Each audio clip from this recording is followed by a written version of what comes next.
आज जो हमारे गेस्ट हैं यहाँ पर, वो एक प्रोफेशनल बॉडी बिल्डर है। उन्होंने नेशनल लेवल पे भी और इंटरनेशनल लेवल पे भी बहुत सारे कॉम्पिटिशंस जीते हैं और YouTube पर उनका चैनल है जहां पर उनके 4 मिलियन से ज्यादा सब्सक्राइबर्स हैं।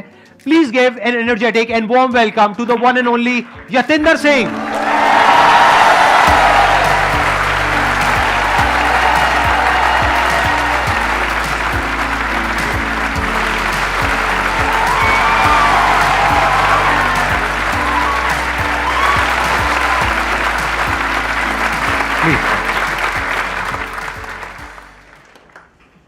आज तक YouTube में देखा था, यहाँ पे अलग अलग गेस्ट बैठते हैं और आई एम श्योर यहाँ पे बैठना बहुत ज़्यादा कंफर्टेबल तो नहीं है। उसका एक रीज़न है, मैंने बतेरी वीडियो में बोला, सभी दर्शकों को मेरा नमस्कार, कैसे हो आप सभी लोग। एक नया वीडियो लेके आपके सामने फिर हाजिर हूँ, बट आज संदीप सर के सामने बैठ के थोड़ा नर्वस हूँ। बट इतना नर्वस होना तो शायद बनता है। देखो तो सामने कौन बैठा है। अरे सर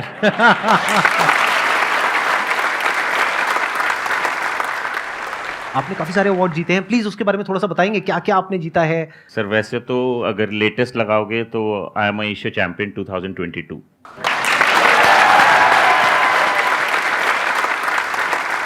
आई थिंक हर एक खिलाड़ी का सपना होता है वो अपने देश को रिप्रेजेंट करे, ना कि रिप्रेजेंट करे उसके लिए एक मेडल लेके आ सके। दैट इज़ अ कॉन्ट्रीब्यूशन एक खिलाड़ी जो अपने तरीके से कर सकता है। 80 kg में मेरा गोल्ड आया एंड फिर क्या होता है कि जब आप हर वेट कैटेगरी के एक एथलीट होता है, जैसे स्टार्टिंग फ्रॉम 65, 70, 75, 80, 90, 100 प्लस, तो ऐसे 10 कैटेगरीज होती हैं।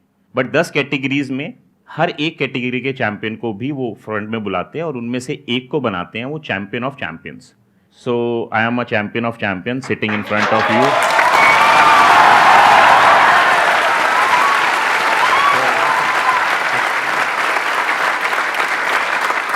तो इस साल 2022 का वो मेरा कंट्रीब्यूशन है। मैं अपने देश के लिए एक बड़ी सी ट्रॉफी, एक गोल्ड मेडल, एक चैंपियन ऑफ चैंपियंस का मेडल लेके आया हूँ। बट उसके अलावा भी मैं मिस्टर इंडिया रह चुका हूँ 3 बार। अब आप ये तो नहीं पूछोगे ऐसी कितनी उम्र है मेरी। इनफैक्ट मैं पूछने वाला था आपसे कि आपकी एज कितनी है जब आपने मिस्टर एशिया का टाइटल आपने जीता, चैंपियन ऑफ चैंपियंस, तब आपकी एज कितनी थी? 25 दिसंबर को मैं 40 साल का पूरा हो जाऊंगा। तो यानी अगर 3 महीने पुरानी मैं बात कर रहा हूँ तो आई एम रनिंग 39। बट जब मैंने पहला कंपटीशन पार्टिसिपेट किया था 2001, so it's being 22 years I am continuously participating और अपनी कंट्री को रिप्रेजेंट कर रहा हूँ, मेडल्स लेके आ रहा हूँ।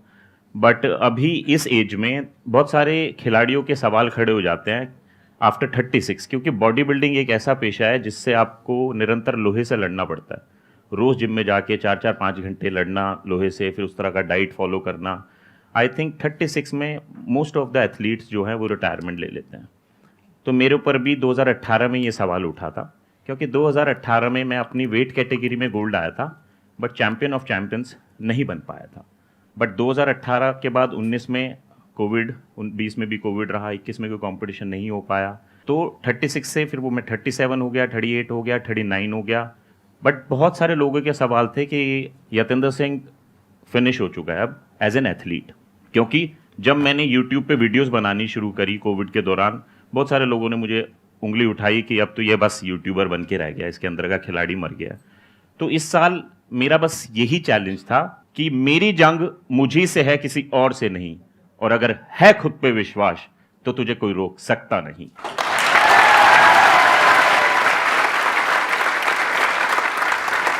ये सौभाग्य मिला ऊपर वाले का आशीर्वाद, बड़ों का साथ और संदीप सर की मोटिवेशन, ये सब इतना भारी भरकम बन गया था कि वो चैंपियंस ऑफ चैंपियंस में बन पाया। तो कहने का मतलब यही है कि 39 में इस तरह की चैंपियनशिप जीतना डिफिकल्ट होता है बट इम्पॉसिबल नहीं होता। तो सर अब हम अपना Q&A सेशन शुरू करते हैं। सर मेरा क्वेश्चन है कि मैं बहुत ज़्यादा वर्कआउट एडिक्टेड हो जाती हूँ, मतलब more than 2 hours running, workout and yoga सब करने लगती। तो इससे मेरा क्या हुआ कि जो मसल्स पेन है, knee pain and joints pain, वो स्टार्ट हो जाता है। तो आप किस तरह ये डिसाइड करोगे कि आपको कहाँ तक आके रुकना है एंड डाइट क्या फॉलो करना है? तो सबसे पहले तो यू नीड टू अंडरस्टैंड, या जितने भी लोग यहाँ पे हैं या मुझे सुनेंगे, उनको लगता है कि एक्सरसाइज मतलब सब कुछ करने लग जाओ, 5 किलोमीटर भागो, वजन उठा लो, जिम में जाके बहुत सारा योगा करने लगे तो 1 घंटा योगा कर लो. So I think you need to understand first कि आपकी बॉडी को समझो. जैसे आप ब्रश करते हो, नहाते हो, उसी तरह एक्सरसाइज भी उस ब्रश और नहाने की तरह अपने रूटीन में बांध लो. Half an hour, 40 minutes more than enough है. बट यस, रिजल्ट 1 महीने में नहीं आएगा, 6 महीने, साल में जो रिजल्ट आएगा वो रिजल्ट आएगा जिससे आपको ये जॉइंट्स पेन या कोई हार्म नहीं होगा, इंजरी नहीं होगी. तो बेसिकली हम बहुत ज्यादा करने लग जाते हैं, दैट्स वाई ऐसी तरह प्रॉब्लम्स होती हैं. Excess of everything is bad. Limit में करो और वही प्रॉपर करते गाइडेंस के करते नहीं साथ करो. समझ में आता है कि आपको कहाँ पे रुकना है. मीन्स 2 आवर्स हो जाता है और पता ही नहीं लगता कि 2 घंटे हो चुके हैं. अलार्म लगाइए. अलार्म नाम की एक चीज होती है. संदीप सर, मेरा कहना ये भी है कि जैसे मेरी थोड़ा अंग्रेजी में हाथ तक गया, बट मुझे जब इंग्लिश सीखनी थी तो मैं एक मैम के पास गया था कि मैम मुझे बताओ जरा, ये ग्रामर जो इज, वीज, वॉज, इधर उधर लवर है, ये क्या है, समझ में नहीं आता. तो उन्होंने मुझे समझाया, उन्होंने पूरा प्रयास किया, उसके बाद भी मैं थोड़ा ही समझ पाया, ये मेरी दिक्कत थी. बट जब आप एक्सरसाइज करने जाते हो, योग सीखने जाते हो या मेडिटेशन करने जाते हो, उसके लिए आप टीचर हायर क्यों नहीं करते? That is an investment. So you need to have a professional person to guide you this. मतलब इसमें भी मुझे लगता है एक्सरसाइज करनी है, चलो जरा डंबल उठाओ, खींचो खींचो, अरे भाई खींचो तो, कोई एक देख लो आसपास कौन है. तो यानी ये भी एक इन्वेस्टमेंट है. जिस तरह मैं उस टीचर के लिए 100, 200, 500 फीस दे रहा था उनकी आज्ञा अनुसार, बट आपको ये समझना चाहिए फिटनेस पे भी आपको थोड़ा थोड़ा स्पेंड करना चाहिए. एक्सरसाइज अगर गलती से भी गलत हो गई ना, जिंदगी भर के लिए एक्सरसाइज करने के लायक नहीं रहोगे. मैं सही कह रहा हूं, गलत कह रहा हूं? तो इसमें तो ट्रेनर की सबसे ज्यादा जरूरत है. पढ़ाई में हमारे नंबर कम ना आए, इस वजह से हम क्या करते हैं, ट्यूशन लगाते हैं. ट्यूशन के लिए पैसा देते हैं, तो वहां हम पैसा लगाने को तैयार है. लेकिन एक्सरसाइज हम खुद करते हैं बिना किसी ट्यूशन के. किसी एक्सपर्ट से सीखो, किसी ऐसे इंसान से जिसको एक्चुअल में समझ हो कि कौन सी एक्सरसाइज कितनी करनी चाहिए, कितनी नहीं करनी चाहिए, और अभी आपका लेवल क्या है वो पहले डायग्नोज करे, फिर उसके अकॉर्डिंग आपको एक्सरसाइज करने के लिए कहे. तो अगर हम किसी एक्सपर्ट की हेल्प लेकर के कोई भी काम करें, सिर्फ एक्सरसाइज ही नहीं, कोई भी काम करें, तो वो ज्यादा सेफ है, ज्यादा सिक्योर है, और उसके अलावा उसमें गलतियां होने के चांसेस बहुत कम है. सर 1 ईयर पहले आई वॉज 50 kg और सिर्फ 1 ईयर में आई गेंड 8 kg और मेरा बॉडी वेट इक्वली डिस्ट्रीब्यूटेड नहीं है. तो व्हाट शुड आई डू? बहुत सडनली आपने बहुत वेट गेन कर लिया है. इसके बहुत सारे रीज़न हो सकते हैं. सबसे तो पहला रीज़न है कि आपको ये चेक करना चाहिए कि आपको कोई हेल्थ प्रॉब्लम तो नहीं है. तो बेसिकली आपको किसी डॉक्टर से कंसल्ट करना चाहिए, whether your everything internally is okay और not. If okay then it's fine. You need to start any sort of physical activity जो आपको लगता है कि आप कर सकती हो, starting from 20 minutes of walk, maybe some sort of yoga, maybe some sort of strength training. Sir मैंने डांस क्लास ज्वाइन किया. Very good. But the problem is कि हम physical activity तो करते हैं. What about खाना? मैं नूडल्स बहुत खाती हूँ. जब भी कुछ खाते हो आप बस ये सोचो मैं इसको क्यों खा रही हूँ, इसमें कितना पोषण है, क्या ये मेरी हेल्थ को किसी तरह से बेनिफिट देगा, और मैं किस समय खा रही हूँ. ये नहीं है कि बस चलते फिरते कुछ भी आया खा लिया, बिस्किट नमकीन 10 ऐसे नहीं खा सकते आप. So you need to have a balance diet जिसमें आपके बॉडी वेट के हिसाब से कितना कार्बोहाइड्रेट, कितना प्रोटीन, कितना फैट्स खाना चाहिए. अगर आप उसमें भी नहीं जाओ तो आप ये समझो कि हरी सब्जियां, फल दिन में 2 बार खाओ और दिन में 2 मील ऐसी करो जितना आप डाइजेस्ट कर सको. बाकी डांस क्लास करो, चाहे योगा करो या कोई भी फिजिकल एक्टिविटी. बट मैं यहाँ पे ऑफ कोर्स यहाँ पे सारे यंग ही दिख रहे हैं मुझे ना, बट मैं सबको एक बात बोलना चाहता हूँ जो मैंने एक्सपीरियंस की है कि physical exercise is fine.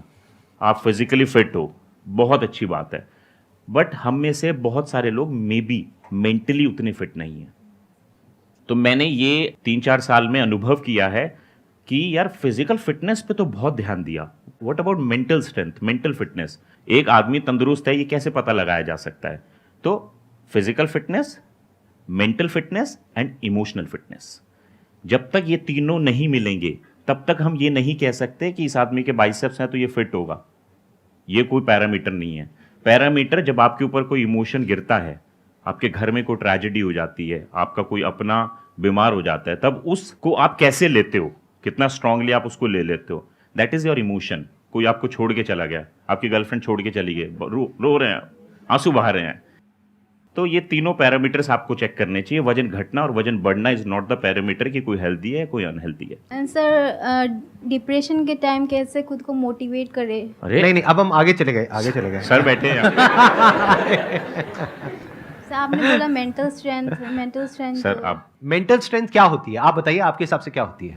Mental strength मतलब मेंटली फिट, मतलब क्या, आपको कैसे पता लगेगा कि आप मेंटली फिट हो या नहीं हो? मतलब आप हैप्पी हो, you are living your life, enjoying your life. नहीं, देखिए ध्यान से समझिए, अगर मैं आपसे पूछूंगा ना हेल्थ की क्या डेफिनेशन है तो आप नहीं दे सकते।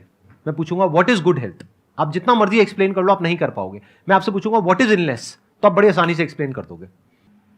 डॉक्टर के पास जाते हो, आप बताते हो ये बीमारी है, अच्छा उसका ये इलाज है, उसका ये कॉज है, आप ये मेडिसिन ले लो, इससे ठीक हो जाएगा। तो ऐसे ही मेंटल हेल्थ में ये छोड़ दो ये इमेजिन करना कि मेंटल हेल्थ नाम की कोई चीज है, कोई चीज नहीं है। सिर्फ मेंटल प्रॉब्लम्स हैं, माइंड के लेवल पे कुछ प्रॉब्लम्स होती है। उन प्रॉब्लम्स को आइडेंटिफाई करो, वो प्रॉब्लम्स क्या है, उसकी जड़ क्या है। वो जड़ आपके बचपन में हो सकती है, प्रेजेंट जो आपकी कंडीशन है उसमें हो सकती है, कुछ रियल हो सकता है या फिर कुछ इमेजिनरी हो सकता है। उसको समझ करके उसको सॉर्ट आउट करना is the solution of a problem at the level of mind. उसके बाद में जो बचा रह जाता है उसको आप बोल सकते हो वो मेंटल हेल्थ है। तो आपको समझना है आपके माइंड के लेवल पे इस वक्त क्या प्रॉब्लम आ रही है और उसका रीजन क्या है। वो रीजन रियल भी हो सकता है और इमेजिनरी भी हो सकता है। इमेजिनरी अगर प्रॉब्लम है तो उसका क्या करना है, मान लो इमेजिनरी प्रॉब्लम मतलब क्या, आपको रात को जब आप अकेले कमरे में सोते हो तो आपको ऐसा लगता है कि नीचे बेड के नीचे कोई भूत है और ऐसे हाथ आएंगे और आकर के ऐसे आपको पकड़ लेगा। तो अगर ये इमेजिनरी प्रॉब्लम है तो उसका तोड़ क्या है, बताओ उसका सोल्यूशन क्या है? बेड के नीचे देखो, बेड के नीचे देखो। एग्जैक्टली, किसने बोला, हाथ ऊपर करो, क्या सही बात बोली है। बेड के नीचे देखो, फेस योर फियर। इमेजिनरी जो फियर्स हैं उनको फेस करना पड़ता है, तो आप उसकी रियलिटी देख लेते हो कि वो झूठ है।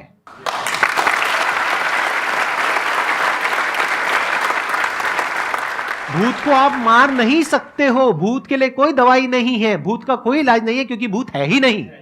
सर मेरा क्वेश्चन आपसे है कि हम जॉब करने वाले बंदे हैं, सुबह 7 बजे से रात के 9 बजे तक हमें जॉब करना होता है। उसके हिसाब से हमें जो होता है कि हम किसी तरह की जिम वगैरह नहीं कर पाते हैं, जो भी हम मेट्रो से ट्रैवल इधर उधर, और हमें खाना खा के सीधा बैठना होता है और काम करना होता है, जिससे कि होता है कि हमारा जो बैठने का जो होता है वो हम बैठ नहीं पाते सही से, कभी इधर हिल रहे हैं कभी उधर हिल रहे हैं, और कभी कभी होता है कि नींद आने लग जाती है। तो हम इससे दूर कैसे करें सर? जितने भी लोग ऑफिस जाते हैं वो अर्ली घर से निकलते हैं, एंड देन वो मेट्रो से जाएं या कार से जाएं, टाइम लगता है, फिर वो ऑफिस पहुंचते हैं। फिर ऑफिस में सब लोग बोलते हैं कि 6 बजे छुट्टी हो जाती है, बट वो तो 8:30-9 बजे तक ऑफिस चलता रहता है। फिर वो मेट्रो से घर आएंगे। आई नो बहुत ज़्यादा फिजिकल एक्टिविटी नहीं कर सकते, but you need to be कि आपको अपनी फिटनेस से कितना ज़्यादा प्यार है। अगर तो आपको बहुत ज़्यादा प्यार है तो देखो कड़वी बात लगेगी, बट यही सच्चाई है कि आपको अपने लिए समय तो निकालना पड़ेगा। सो कितने लोग मेरी बात से एग्री करेंगे, हम अपने बच्चों के लिए समय निकालते हैं, हम अपने घर के लिए समय निकालते हैं, हम अपने बॉसेस के लिए समय निकालते हैं, हम अपने ऑफिस के लिए समय निकालते हैं, हम सबके लिए समय निकालते हैं, और फिर देखते हैं मेरे लिए तो कुछ समय ही नहीं बचा। तो सबसे पहले आप अपने लिए समय निकालना शुरू करो, क्योंकि लेट्स से मैं अपने ऊपर लेता हूँ, मैं अपनी हेल्थ पे ध्यान नहीं देता, मुझे कोई बीमारी लगी और मैं हॉस्पिटल में एडमिट हूँ, क्या मेरे ऑफिस से कोई मुझे मिलने आएगा? मेरे घर वाले कितने दिन मेरी सेवा करेंगे? एक लिमिट तक, मे बी कुछ महीने कुछ साल, एक लिमिट तक। हाँ। बट यानी ये समझो you are alone in this world, so you need to be strong enough कि आपको अपनी हेल्थ को तो प्राथमिकता देनी ही पड़ेगी, दैट इज फॉर श्योर। मैं बहुत सारे लोगों को जानता हूं जो ऑफिस जाते हैं और फिजिकली फिट है। सामने भी देखो संदीप सर, फिट है ना सर? ये आपने मसल की बात करी, कैसी है, मतलब ठीक ठाक है? अच्छी है सर, जा सकता हूँ, बहुत अच्छी है। कंपटीशन में जा सकता हूँ, कंपटीशन में जाने लायक? आप कंपटीशन कराओ सर, झूठ बोल दो मेरा मन रखने के लिए, झूठ बोल दो। बिल्कुल जा सकते हो सर, बट आप सर ने झूठ बोल नहीं दिया। नहीं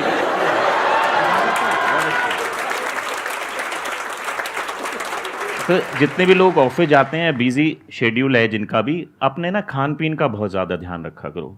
बहुत सारे लोगों को मैंने देखा है अपने अराउंड में जो पेट भरने के लिए खाते हैं। पेट तो आप बर्गर से भी भर सकते हो, पेट आप पिज़्ज़ा से भी भर सकते हो, बट पेट आप सब्जियों से भी भर सकते हो, और पेट आप न्यूट्रिशियस फूड से भी भर सकते हो। तो आप आज से ही एक बात दिमाग में बिठा लो, पेट भरने के लिए नहीं खाना।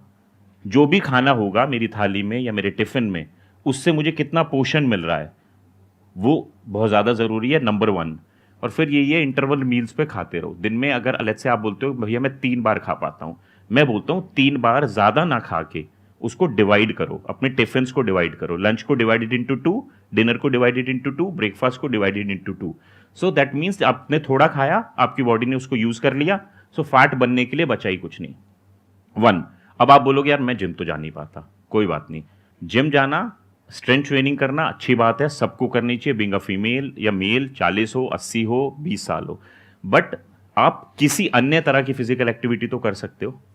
लेट्स से आप बोलो कि चलो मैं एक काम करता हूं, मैं सुबह 15 मिनट जल्दी उठना शुरू करता हूं और मैं किसी भी तरह की फिजिकल एक्टिविटी करता हूं, तो मैं थोड़े पुशअप्स मार लिए, थोड़ा स्क्वाट्स कर लिया, प्लैंक्स कर लिए, ये आप किसी की भी वीडियो में देख सकते हो, top 5 exercise to be a healthy lifestyle, वो अडॉप्ट करो। बट दिस मैंने क्या बोला, ब्रश करना भूलते हो कभी आप? नहाना कभी? सर्दियों में तो भूल जाते होंगे शायद।